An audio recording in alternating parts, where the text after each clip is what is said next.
بسم اللہ الرحمن الرحیم۔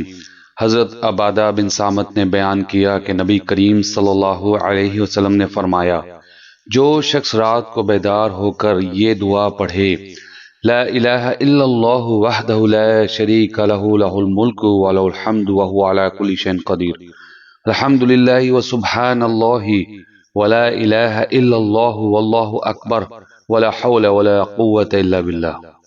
اللہ کے سوا کوئی معبود نہیں، وہ اکیلا ہے، اس کا کوئی شریک نہیں، ملک اسی کے لیے ہے اور تمام تعریفیں بھی اسی کے لیے ہیں، اور وہ ہر چیز پر قادر ہے۔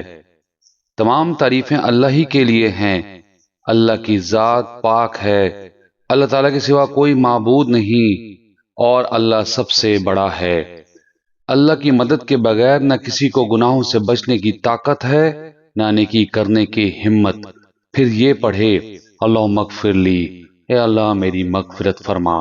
یا یہ کہا کہ کوئی دعا کرے تو اس کی دعا قبول ہوتی ہے، پھر اگر اس نے وضو کیا اور نماز پڑھی تو نماز بھی قبول ہوتی ہے۔